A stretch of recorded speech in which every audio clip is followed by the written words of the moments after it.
नमस्कार दोस्तों, स्वागत है आपका मेरे चैनल में। मेरा नाम है रिपुदमन सिंह। मैंने बीटेक कर रखा है फ्रॉम आईआईटी गुवाहाटी। 2 बार मैंने जेई क्रैक कर रखा है। ये वीडियो आपके लिए बहुत ज़्यादा इंपॉर्टेंट होने वाली है। इस वीडियो में बताएंगे जेई मेंस 2025 अप्रैल अटेम्प्ट के लिए क्या मिनिमम सेफ स्कोर आपको चाहिए, जिससे आपको एनआईटी जो कि टीयर 1 एनआईटीज़ हैं उसके अंदर आपको एडमिशन मिनिमम तो मिनिमम मिल जाएगा। ये आपको NIT wise cut off marks बताने वाला हूँ। मार्क्स है, परसेंटाइल भी बता दूंगा। ये डेटा बेस्ड है जनवरी अटेम्प्ट और पिछले साल के अप्रैल अटेम्प्ट के ऊपर, प्लस जो जोसा का काउंसलिंग का डेटा मैंने जोसा 2024 से लिया है। तो चलिए बकवास नहीं करते, सीधे स्टार्ट करते हैं। सबसे पहले टीयर 1 एनआईटीज़ कौन से होते हैं, ये पूरी लिस्ट है, आप इसे चेकआउट कर सकते हैं। ऐसी वीडियो अगर आपको टीयर 2 या टीयर 3 के लिए भी चाहिए तो ज़रूर से कमेंट कर दीजिएगा। अब बात आती है सबसे पहले एनआईटी के रिजर्वेशन पॉलिसी को थोड़ा समझ लेते हैं। अगर देखो आपको एनआईटी में एडमिशन मिलता है और मान लेते हैं एनआईटी में 100 सीट है, तो लगभग 50 सीट आपके होम स्टेट कोटा के लिए रिजर्व्ड है। मतलब उसी स्टेट के बच्चे जहाँ पे एनआईटी है उसको अवेल कर सकते हैं, और जो बाकी 50 बच्चे हैं वो अदर स्टेट के होंगे। अब ये स्टेट कैसे डिसाइड होता है? ये स्टेट उससे डिसाइड होता है जिधर से आपने 12th करी है। सिंपल, तो जिस स्टेट से आपने 12th करी है उसका स्टेट आपका डिसाइड हो जाएगा। अब बात करते हैं एनआईटी वाइज, चल लेते हैं कि करके सब पूरा डिटेल बता दूंगा। सबसे पहले नंबर पे जो आता है एनआईटी त्रिची है। वन ऑफ द बेस्ट क्या बेस्ट एनआईटी मेरे हिसाब से एनआईटी त्रिची ही है। इसकी एनआईएफ रैंकिंग अगर आप देखोगे इंडिया इंजीनियरिंग कॉलेज में तो 9th के अराउंड है। इधर पिछली साल highest placement 80 lakh per annum का लगा था, और वहीं एवरेज पैकेज यहाँ पे लगभग 10 से 13 लाख मतलब सबका लग जाता है। तो अच्छा खासा प्लेसमेंट है। अब बात कर लेते हैं कट ऑफ की। तो भाई जनरल कैटेगरी के अगर आप स्टूडेंट हैं तो भैया 97.3 परसेंटाइल पे आपको मिल जाएगा, जिसके मार्क्स अगर आप देखोगे तो इसके अराउंड वेरी करता है 150 से 180। 150 अगर हार्ड शिफ्ट है तो इजी शिफ्ट है तो 180 के अराउंड। और वही अगर आप ईडब्ल्यूएस का देखोगे तो 95.8 है। ये देख लीजिए मार्क्स इसके ऐसे रहेंगे। वही SC/ST कैंडिडेट हो तो आपका 92.8 पे ही मामला इतने पे बन जाएगा। अब बात करते हैं सेकंड एनआईटी सूरतकल, जो कि अपने रेड्डी भाई की एनआईटी है और जहाँ पे आपको बीच भी मिल जाता है। तो ये भी काफ़ी अच्छा कॉलेज है। इसकी एनआईआरएफ रैंकिंग 17th है। यहाँ जो हाईएस्ट प्लेसमेंट लगा था 60 lakhs पर एनम लगा था। वही एवरेज प्लेसमेंट की बात करें तो 10 से 12 लाख पर एनम का अच्छा खासा प्लेसमेंट लग जाता है। बात कर लेते हैं लोएस्ट ब्रांच के कट ऑफ की। तो जनरल कैटेगरी में अगर आपके सिर्फ 97 परसेंटाइल भी आते हैं तो आपको मिल जाएगा लगभग कितने 150 से 180 नंबर लेके आने हैं। वहीं ओबीसी ईडब्ल्यूएस कैंडिडेट हो तो 140 से 170 पे भी आपका कुछ ना कुछ हो जाएगा। SC/ST के लिए 100 से 110 नंबर पे भी आपको इसमें एडमिशन मिलने वाला है। अब बात करते हैं एनआईटी वारंगल, जो कि 3rd नंबर पे आता है। एनआईटी वारंगल की एनआईआर रैंकिंग है 21st। इधर जो हाईएस्ट प्लेसमेंट लगा था 85 lakhs per annum, one of the highest लगा था एनआईटी वारंगल में। एवरेज प्लेसमेंट की बात करें तो 12 से 15 लाख का आपका मोटा मोटा एवरेज लगा था, जो वन ऑफ द हाईएस्ट है एनआईटीज़ में। और यहाँ पे लोएस्ट ब्रांच का कट ऑफ कितना है जनरल कैटेगरी में 96.9, तो इतने मार्क्स पे आपको मिल जाता है। ये आपकी हार्ड शिफ्ट और ये है इजी शिफ्ट। वही ओबीसी कैंडिडेट हो तो इस पे मिल जाएगा आपको इतने मार्क्स के रेंज के बीच।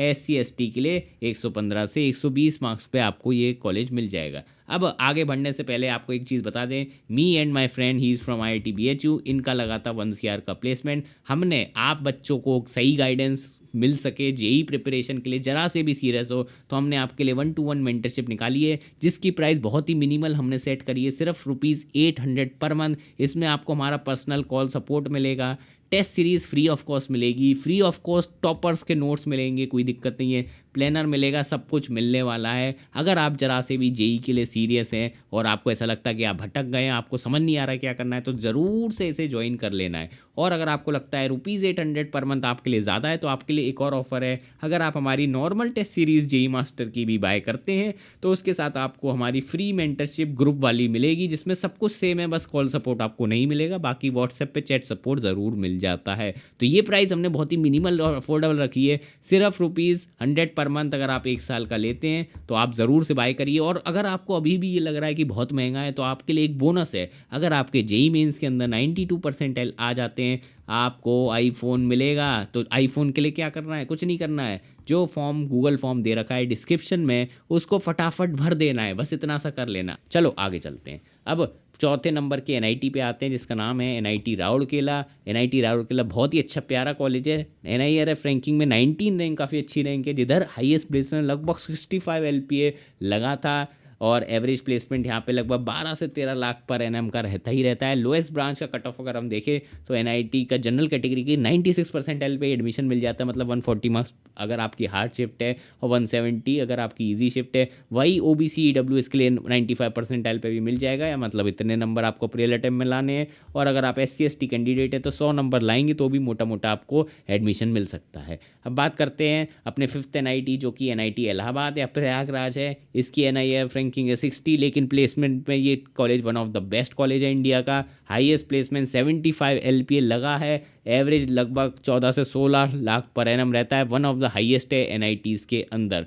वही बात करते हैं लोएस्ट ब्रांच के कट ऑफ की। जनरल कैटेगरी में इतना जाता है, मतलब इतने मार्क्स पे आपका हो जाएगा। और अगर आपका ओबीसी कैंडिडेट या ईडब्ल्यूएस है तो आपका इतने में हो जाएगा। वही SC ST के लिए लगभग 120 से 115 के रेंज में आपका रहता है मार्क्स।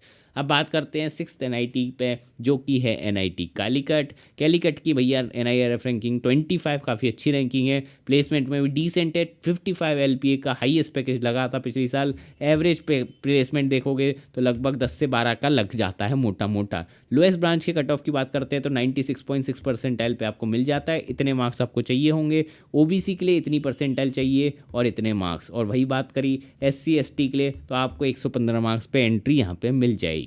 अब बात करते हैं सेवेंथ एनआईटी जयपुर, जो पिंक सिटी की तरह भी मतलब जाना जाता है। और देख सकते हैं पिंक कलर का फील आ रहा है हमें एनआईटी जयपुर से। एनआईआरएफ रैंकिंग है 43। हाईएस्ट प्लेसमेंट यहाँ पे लगता है 65 LPA का, जो काफ़ी अच्छा है। एवरेज प्लेसमेंट देखोगे तो 10 से 12 इधर भी लग जाता है। अब बात करते हैं लोएस्ट ब्रांच कट ऑफ के लिए। जनरल कैटेगरी की हो तो आपको इतनी परसेंटाइल लानी पड़ेगी, यानी इतने मार्क्स। ओबीसी ईडब्ल्यूएस को हो गए तो 95 परसेंटाइल पे भी एंट्री मिल जाएगी, यानी इतने मार्क्स। SC ST कैंडिडेट हो तो 92 परसेंटाइल पे भी एंट्री मिल जाती है। लगभग 115 मार्क्स पे आपको एंट्री एनआईटी में मिल जाएगी।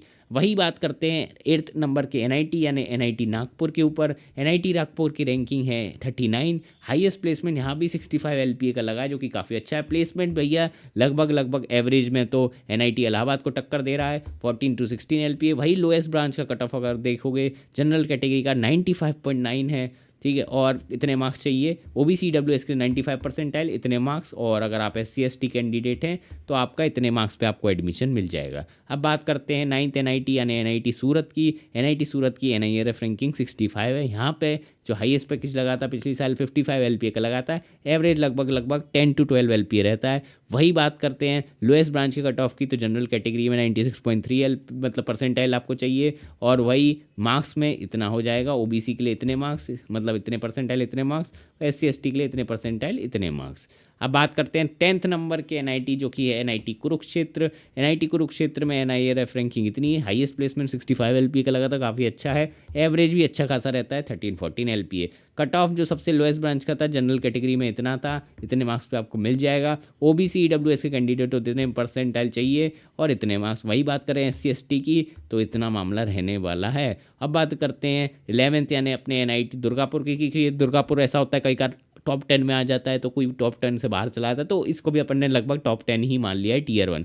एनआईआरएफ रैंकिंग 44 है इसकी। हाईएस्ट प्लेसमेंट लगभग 55 LPA है। एवरेज पैकेज की बात करोगे तो 10 से 12 लाख पर एनम आपको देखने को मिलेगा। लोएस्ट ब्रांच का कट ऑफ अगर आप देखोगे जनरल कैटेगरी में इतना रहता है और इतने मार्क्स आपको चाहिए होंगे। ओबीसी के लिए इतने मार्क्स, SC ST के लिए इतना और इतने मार्क्स। अगर आप भाई CS के लिए ही ओरिएंटेड हैं तो आपको CS के लिए इतनी रैंक चाहिए होगी। मतलब परसेंटाइल में अगर आप कैलकुलेट करोगे तो 99.9 परसेंटाइल ही रहता है। ये होम स्टेट का इसलिए इसमें थोड़ा कट ऑफ नीचे है, 99.5 तक टच कर रहा है। वही बात करें अगर आप अदर स्टेट का देखोगे तो आपको 99.9 परसेंटाइल ज़रूरी ही लानी पड़ेगी CSE ब्रांच के लिए। तो यही था आज की वीडियो में। सब्सक्राइब करके जाना। मिलेंगे आपको नेक्स्ट वीडियो में। Bye bye.